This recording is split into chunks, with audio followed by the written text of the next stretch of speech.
नमस्कार दर्शक बंधु जय श्री राधे। पवित्र राखी पूर्णिमा बा गम्हा पूर्णिमार हार्दिक अभिनंदन एवं शुभेच्छा जणाई आजिर कार्यक्रमटी को आरंभ करिबा। एवं आपणकर जदि मिथुन राशि होइथाए तेबे एही भिडियोटी थरे मात्र शेष पर्यंत देखंतु।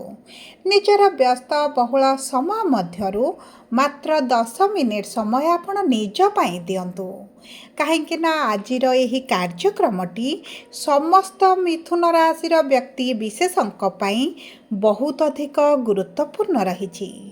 कारण आपणक जीवन में निश्चित भाव एही राखी पूर्णिमा दिन घटिबा पई जाउछि बड़ घटनाटीए, किंतु एही घटनाटी आपणक पई शुभदायक रहिबो ना अशुभदायक रहिबो एही भिडियो रे आगको आपणको जणाइबी।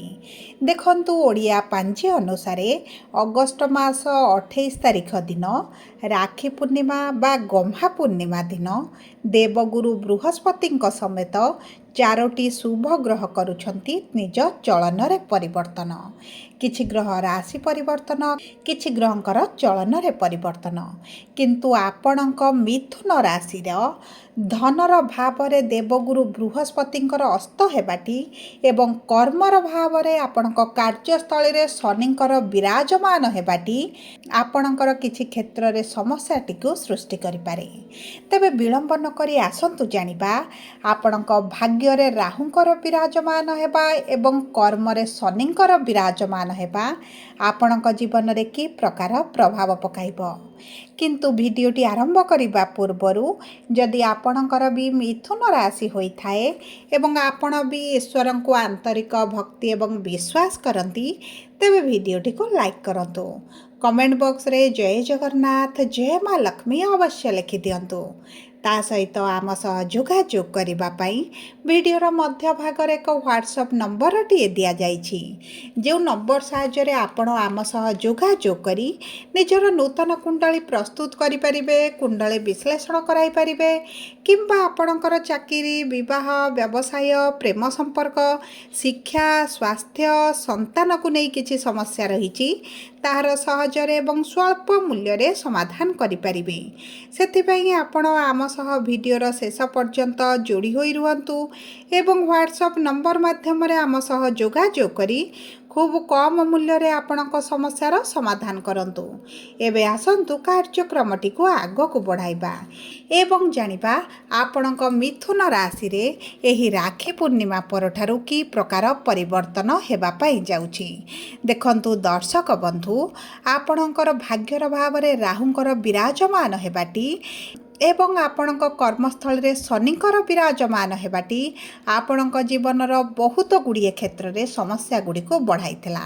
तेबे देखंतु आपणकर स्वास्थ्य समस्या सहित आर्थिक समस्याटी बढ़ी जाइछि। आपण जो कार्य हाथ को नेउछंती कार्यटी संपूर्ण हो पारुनी, किछि ना किछि बाधा विघ्न कारणरू आपण लॉस रे पडुचंती, आर्थिक क्षेत्र रे हानि घटुची, चाकरी प्राप्ति पई चेष्टा करी मध्य बारंबार निराशता देखुचंती एवं ता सहित परिवार मध्य अर्थ को केंद्र करी किंबा अन्य बहुत गुड़िए कारण आपणक परिवार मध्य असंतुष्ट को सृष्टि करुची। विशेष भाव में आपण ऋण आनिचंती, लोन करिसंती किंतु सुझिबा पई सक्षम हो पारुनांती।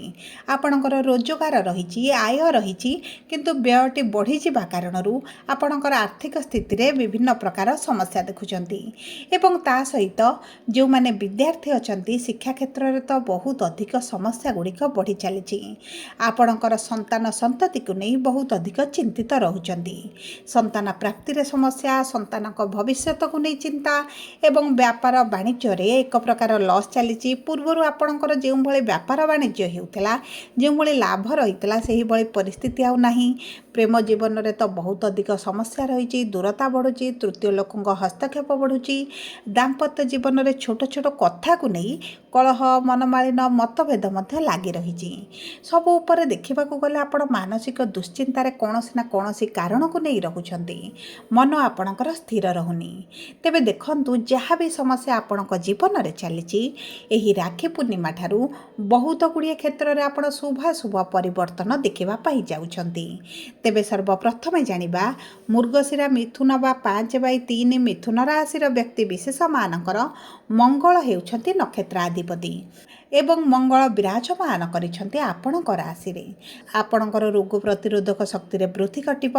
ପୂର୍ବରୁ ଯଦି କିଛି ସ୍ୱାସ୍ଥ୍ୟ ସମସ୍ୟା ଚାଲିଛି, ସେହି ସମସ୍ୟା ଗୁଡ଼ିକ ଦୂର ହୋଇଯିବ ଏବଂ ତା ସହିତ ଆପଣଙ୍କ ଗୃହରେ କିଛି ମାଙ୍ଗଳିକ ବା ଶୁଭ କାର୍ଯ୍ୟ ମଧ୍ୟ କିଛିଟା ଅନୁଷ୍ଠିତ କରିପାରନ୍ତି। ନୂତନ କାର୍ଯ୍ୟ ମଧ୍ୟ କିଛିଟା ଆରମ୍ଭ କରିପାରନ୍ତି। ଜମି, ଭୂମି, ଯାନବାହନ, ପ୍ରପର୍ଟି ଯଦି କିଛି କ୍ରୟ କରିବା ପାଇଁ ଚାହୁଁଥିଲେ, ସେହିସବୁ କ୍ଷେତ୍ରରେ ଶୁଭାଶୁଭ ଫଳ ପ୍ରାପ୍ତି ହେବ। କିମ୍ବା ଦୀର୍ଘ ଦିନ ହେଲା ଆପଣଙ୍କର କିଛି ପ୍ରପର୍ଟି ସେଲ୍ କରିବା ପାଇଁ ଚାହୁଁଛନ୍ତି, ବିକ୍ରି କରିବା ପାଇଁ ଚାହୁଁଛନ୍ତି, କିନ୍ତୁ ଆପଣଙ୍କର ହେଇପାରୁନଥିଲା, ତେବେ ସେହିସବୁ କ୍ଷେତ୍ରରେ ଶୁଭାଶୁଭ ଫଳ ପ୍ରାପ୍ତି କରିବେ। କିନ୍ତୁ ଆପଣଙ୍କ ଭାଇ ଭଉଣୀଙ୍କ ସହିତ କିଛି ନା କିଛି ମନମାଳିନ, ମତଭେଦ ଭଳି ପରିସ୍ଥିତି ଦେଖାଦେଇପାରେ। ସେ ଦିଗ ପ୍ରତି ଆପଣଙ୍କୁ ଟିକେ ଧ୍ୟାନ ଦେବାକୁ ପଡ଼ିବ। ଆପଣଙ୍କ ପଞ୍ଚମ ଭାବରେ ପଞ୍ଚମାଧିପତି ବିରାଜମାନ କରିଥିବାରୁ ଆପଣଙ୍କର ସନ୍ତାନ ପ୍ରାପ୍ତିର ଅତି ପ୍ରବଳ ଯୋଗ ବନୁଛି। ସନ୍ତାନ ସୁଖରୁ ଯଦି ଆପଣ ବଞ୍ଚିତ ରହିଥିଲେ, ତେବେ ଚିନ୍ତାର କୌଣସି ଆବଶ୍ୟକତା ନାହିଁ। ସନ୍ତାନ ପ୍ରାପ୍ତି ହେବ। ସନ୍ତାନଙ୍କ ଭାଗ୍ୟ ତାଙ୍କ ସାଥ ଦେବା ଆରମ୍ଭ କରିବ। ଯଦି ଆପଣଙ୍କ ସନ୍ତାନଙ୍କ କ୍ୟାରିୟରକୁ ନେଇ ଚିନ୍ତିତ ଅଛନ୍ତି, ଶିକ୍ଷାକୁ ନେଇ ଚିନ୍ତିତ ଅଛନ୍ତି, ତେବେ ଚିନ୍ତା କରିବାର କୌଣସି ଆବଶ୍ୟକତା ନାହିଁ। ଆପଣ ସନ୍ତାନଙ୍କ ମାଧ୍ୟମରେ ମଧ୍ୟ ମାନ ସମ୍ମାନ ବୃଦ୍ଧି ଘଟିବ। କିଛିଟା ଆର୍ଥିକ ସହାୟତା ରାଶି ମଧ୍ୟ ପ୍ରାପ୍ତି କରିବେ। ଏବଂ ଦେଖନ୍ତୁ, ଆପଣଙ୍କର ଭାଗ୍ୟର ଭାବରେ ରାହୁ ଥିଲେ ମଧ୍ୟ ଶନିଙ୍କ ଦ୍ୱାରା ଯେହେତୁ ପ୍ରଭାବିତ ହେଉଛନ୍ତି, ରାହୁଙ୍କର ପ୍ରଭାବ ଆପଣଙ୍କ ଉପରେ କମିଯିବ। ଆପଣଙ୍କର ଯଦି ପୂର୍ବରୁ କିଛିଟା ଗଳା, ତଣ୍ଟି, ପାଟିରେ ସମସ୍ୟା ଚାଲିଥିଲା, ତେବେ ସେହିସବୁ କ୍ଷେତ୍ରରେ ଆପଣ ନିଶ୍ଚିତ ଭାବରେ ପରିବର୍ତ୍ତନ ଦେଖିବା ପାଇଁ ଯାଉଛନ୍ତି। ଅର୍ଥର ଅଭାବଟି ଆପଣଙ୍କର ଧୀରେ ଧୀରେ ଦୂର ହେବ। ଆପଣଙ୍କର ଯେଉଁ ଗୁପ୍ତ ଶତ୍ରୁମାନେ ବୃଦ୍ଧି ଘଟିଛନ୍ତି, ଆପଣଙ୍କ କର୍ମକ୍ଷେତ୍ର ହେଉ, ଆପଣଙ୍କ ପରିବାର ସ୍ତରରେ ହେଉ, ସେହି ଗୁପ୍ତ ଶତ୍ରୁଗୁଡ଼ିକ ମଧ୍ୟ ଆପଣଙ୍କର ନାଶ ଯିବେ କିମ୍ବା ଆପଣ ଚାହେଁ ଆପଣଙ୍କ ଠାରୁ ଦୂରତା ବନାଇବା ଆରମ୍ଭ କରିବେ। ଏବଂ ସବୁଠାରୁ ବଡ଼ କଥା ହେଲା, ଆପଣଙ୍କର କିଛି ଦୀର୍ଘ ଦିନର ଅଭିଳାଷଟି ପୂରଣ ହେବା ପାଇଁ ଯାଉଛି। ଆପଣଙ୍କର ଅର୍ଥ ରୋଜଗାରଟି ବଢ଼ିବା ପାଇଁ ଯାଉଛି। ଏବେ ଆସନ୍ତୁ ଜାଣିବା, ଆଦ୍ରା ମିଥୁନ ରାଶି ବା 6/3 ମିଥୁନ ରାଶିର ବ୍ୟକ୍ତି ବିଶେଷମାନଙ୍କର ରାହୁ ହେଉଛନ୍ତି ନକ୍ଷତ୍ରାଧିପତି ଏବଂ ରାହୁ ଆପଣଙ୍କ ରାଶିର ନବମ ଭାବରେ ଭାଗ୍ୟର ଭାବରେ ବିରାଜମାନ କରିଛନ୍ତି। ଯେଉଁ କାରଣରୁ ଆପଣଙ୍କର ଅଚାନକ କାର୍ଯ୍ୟରେ ବାଧାବିଘ୍ନ ସୃଷ୍ଟି ହୋଇଯିବା, ଅଚାନକ କାର୍ଯ୍ୟଟି ଅଟକିଯିବା, ଆପଣ ଯେକୌଣସି ଶୁଭ କାର୍ଯ୍ୟ କରିବା ପାଇଁ ବାହାରୁଛନ୍ତି, ବିଭିନ୍ନ ପ୍ରକାର ସମସ୍ୟା ଦେଖିବା, ଏହିଭଳି ବିଭିନ୍ନ ପ୍ରକାର ସମସ୍ୟାର ସମ୍ମୁଖୀନ ହେଉଥିଲେ। କିନ୍ତୁ ଆପଣଙ୍କ ରାହୁଙ୍କୁ ଯେହେତୁ ଶନି ପ୍ରଭାବ ପକାଇବେ, ଆପଣଙ୍କର ଭାଗ୍ୟରେ ଯେଉଁ ମାନ୍ଦା ପରିସ୍ଥିତି ଚାଲିଥିଲା, ସେଥିରେ ପରିବର୍ତ୍ତନ ଆସିବ। ଅଚାନକ ଧନ ଲାଭ ହୋଇପାରେ। ଉଚ୍ଚଶିକ୍ଷା କରିବାର ଅଭିଳାଷ ଥିଲେ ମଧ୍ୟ ତାହା ପୂରଣ ହୋଇଯିବ। ଆପଣଙ୍କ ପୈତୃକ ପ୍ରପର୍ଟିକୁ ନେଇ ଯଦି କିଛି ସମସ୍ୟା ଚାଲିଥିଲା, ସେଥିରେ ମଧ୍ୟ ଆପଣ ଶୁଭ ପରିବର୍ତ୍ତନ ଦେଖିବେ। ଏବଂ ତା ସହିତ ଯଦି ପୂର୍ବରୁ କିଛିଟା କୋର୍ଟ କଚେରୀ କେସ୍ ଚାଲିଛି, କିଛିଟା ଲିଟିଗେସନରେ ଫସି ଯାଇଛନ୍ତି କିମ୍ବା ଆପଣଙ୍କ ଉପରେ ମିଥ୍ୟା ଆରୋପ ଲାଗିଛି, ସେହି ସବୁ କ୍ଷେତ୍ରରେ ମଧ୍ୟ ଆପଣ ଶୁଭାଶୁଭ ଫଳ ପ୍ରାପ୍ତି କରିବେ। ସବୁଠାରୁ ମୁଖ୍ୟ କଥା ହେଉଛି, ସୂର୍ଯ୍ୟ ସ୍ୱରାଶିରେ ବିରାଜମାନ କରି ଆପଣଙ୍କର ଭାଗ୍ୟର ଭାବକୁ ସପ୍ତମ ଦୃଷ୍ଟି ପ୍ରଦାନ କରୁଛନ୍ତି। ପିତାଙ୍କ ଠାରୁ ସମ୍ପୂର୍ଣ୍ଣ ସାହାଯ୍ୟ ଆପଣ ପ୍ରାପ୍ତ କରିବେ। ଆପଣଙ୍କ ପିତାଙ୍କ ସହିତ ଯଦି ମନମାଳିନ ମତଭେଦ ଚାଲିଥିଲା, ତାହା ଦୂର ହୋଇଯିବ ଏବଂ ପିତାଙ୍କ ସ୍ୱାସ୍ଥ୍ୟକୁ ନେଇ ଯଦି ଆପଣ ଚିନ୍ତିତ ରହୁଥିଲେ, ତେବେ ଚିନ୍ତା କରିବାର କୌଣସି ଆବଶ୍ୟକତା ନାହିଁ। ଆପଣଙ୍କର ଏହି ସମୟ ମଧ୍ୟରେ ସୁଖ ସୁବିଧାରେ ବୃଦ୍ଧି ଘଟିବ। ପ୍ରେମ ସମ୍ପର୍କରେ ଆପଣଙ୍କୁ ନିଶ୍ଚିତ ଭାବରେ ଶୁଭ ଫଳ ପ୍ରାପ୍ତି ହେବ ଏବଂ ଯଦି ପୂର୍ବରୁ ଦୂରତା ବଢ଼ିଯାଇଛି, ବ୍ରେକ ଭଳି ପରିସ୍ଥିତି ଚାଲିଛି, ସେଥିରେ ମଧ୍ୟ ଆପଣ ଉନ୍ନତି ଦେଖିବେ, ପରିବର୍ତ୍ତନ ଦେଖିବେ। ପ୍ରେମ ବିବାହ ଯଦି କରିବା ପାଇଁ ଚାହୁଁଛନ୍ତି, ତେବେ ମଧ୍ୟ ଆପଣଙ୍କ ପ୍ରେମ ବିବାହ ହୋଇଯିବ। ଏବେ ଆସନ୍ତୁ ଜାଣିବା, ପୁନର୍ବସୁ ମିଥୁନ ବା 7/3 ମିଥୁନ ରାଶିର ବ୍ୟକ୍ତି ବିଶେଷମାନଙ୍କର ଦେବଗୁରୁ ବୃହସ୍ପତି ହେଉଛନ୍ତି ନକ୍ଷତ୍ରାଧିପତି। ବିରାଜମାନ କରିଛନ୍ତି ଆପଣଙ୍କ ରାଶିର ଧନର ଭାବରେ। ଆର୍ଥିକ ସମସ୍ୟାଟି ଆପଣଙ୍କର ଧୀରେ ଧୀରେ ଦୂର ହେବା ଆରମ୍ଭ ହୋଇଯିବ। ଆପଣଙ୍କ ପ୍ରିୟ ପରିଜନ ମିତ୍ରଙ୍କ ସହିତ ଯଦି ପୂର୍ବରୁ କିଛି ସମସ୍ୟା ଚାଲିଥିଲା, ତାହା ମଧ୍ୟ ଦୂର ହୋଇଯିବ। ପାରିବାରିକ ସ୍ଥିତିରେ ସୁଧାର ଆସିବ। ଗୃହରେ ଆପଣଙ୍କ ନୂତନ ଅତିଥିଙ୍କର ଆଗମନ ହେବ। ଆପଣଙ୍କ ପରିବାରରେ ବିବାହ ହେଉ କିମ୍ବା କିଛିଟା ଶୁଭ କାର୍ଯ୍ୟ ମଧ୍ୟ ଅନୁଷ୍ଠିତ ହେବ। ଯଦି ସନ୍ତାନ ସୁଖରୁ ବଞ୍ଚିତ ରହିଛନ୍ତି, ସନ୍ତାନ ପ୍ରାପ୍ତି କରିବେ। ଲୋନ୍ ପାଇଁ ଯଦି ଆପ୍ଲାଏ କରିଛନ୍ତି, ଦୀର୍ଘ ଦିନ ହେଲା ଦୌଡ଼ୁଛନ୍ତି, ଇନଭେଷ୍ଟର ମିଳୁନାହାନ୍ତି, କିଛିଟା ଫଣ୍ଡିଂ ଚାହୁଁଛନ୍ତି, ଆପଣଙ୍କୁ ମିଳିପାରୁନଥିଲା, ସେହି ସବୁ କ୍ଷେତ୍ରରେ ମଧ୍ୟ ଶୁଭ ଫଳ ପ୍ରାପ୍ତି ହେବ। ଦେବଗୁରୁ ବୃହସ୍ପତିଙ୍କର ନବମ ଦୃଷ୍ଟି ଆପଣଙ୍କ କର୍ମଭାବକୁ ଥିବା କାରଣରୁ ଆପଣଙ୍କ କର୍ମକ୍ଷେତ୍ରରେ ମାନ ସମ୍ମାନ ବୃଦ୍ଧି ଘଟିବ। ଆପଣଙ୍କର କିଛି ନା କିଛି କାର୍ଯ୍ୟକୁ ପ୍ରଶଂସିତ କରାଯାଇପାରେ।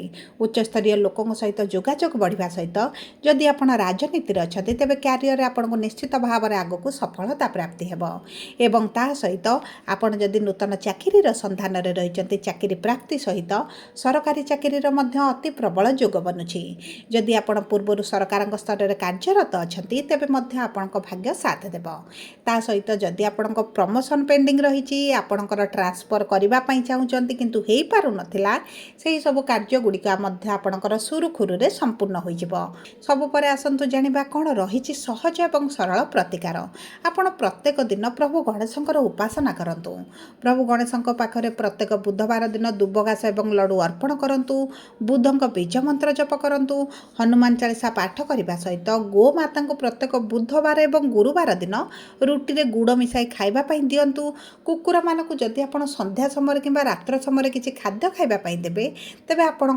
अत्यंत शुभदायक सबुपर जदि आपणकर मिथुन राशि होता है भिडियोटी किभली लागला कमेंट बॉक्स रे लिखि जणातु जदि प्रथम थर आम चैनल को आसी चैनल टी को सब्सक्राइब करंतु।